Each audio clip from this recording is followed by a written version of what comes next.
everybody, Dawn the Self-Esteem Queen again, back with another Ask the SEQ. Keeping in mind that I would love to remind you guys that Ask the SEQ is supposed to be about a paragraph long, and I'm more than happy to answer these free of charge as a service to the community. Thank you. Okay, this question says, hi Dawn, I seen your YouTube videos and decided to ask a question myself. Basically, it's a how to deal question. So growing up, I was horrible. I got expelled. I was violent. I fought. Me and my mom did not get along. I was spoiled, smoked, drank, partied, and had sex in the 8th grade after getting expelled. I never went back. I just dropped out of my alternative school. Now, just a few years later, I'm 18, realized what dumb mistakes I've made, and feel like it's too late.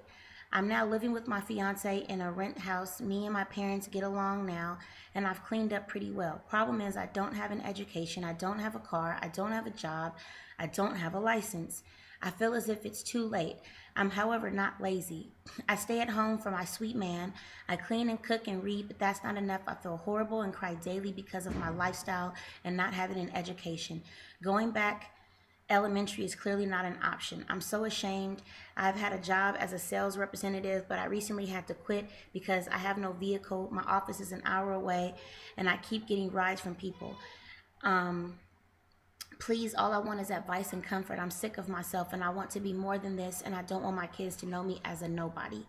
Thanks, Dawn. Okay, so the reality is that it's never too late to get a GED, and you can get a GED either from an adult school that's close to where you live, or you can get a GED online. They actually do that now. It's an actual real GED. You can get it from the comfort of your home. So while you're sitting there taking care of the house for your sweet man, you can get a GED. Now, I want you to keep in mind, men don't last forever. And sometimes a relationship will be great today, and then 3 weeks later, the relationship is, 3 years later, the relationship is.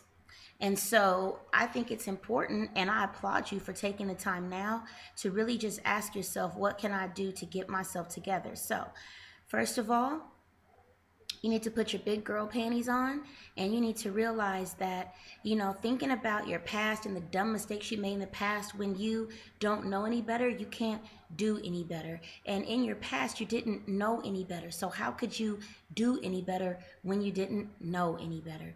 Now you know.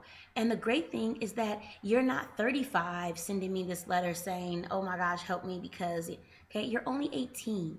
18 is a nice, bright, young age. You're still vibrant. You still have so much life ahead of you, God willing. And so my advice would be to go ahead and find out how you could get a GED. That's number one.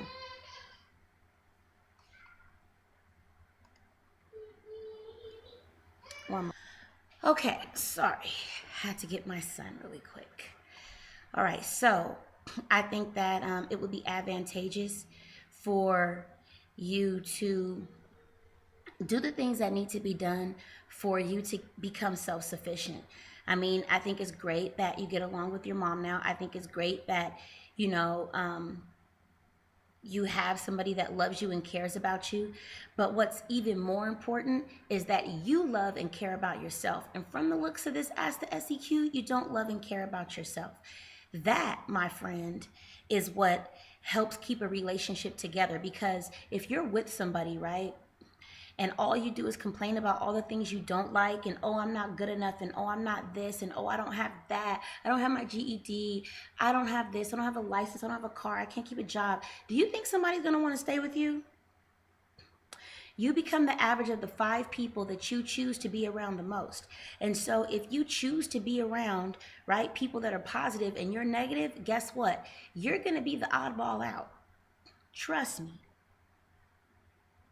It's time for you to do some things to love yourself. The very last thing you say is, I'm sick of myself and I want to be more than this. The best way to not be sick of yourself is to 1, go get a GED. 2, go get a license. 3, go get a car, right?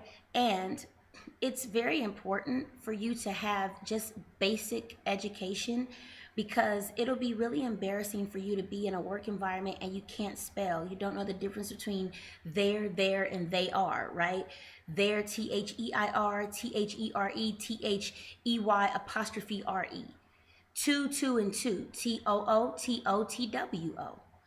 You have these are just basic things that you want to brush yourself up on. Okay,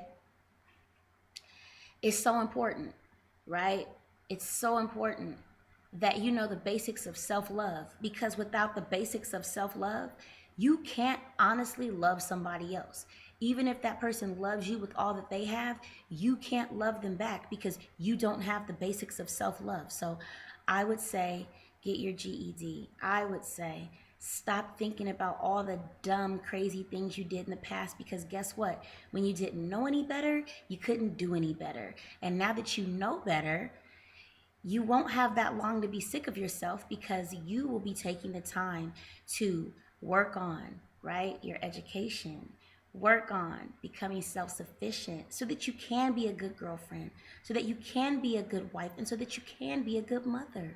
Okay?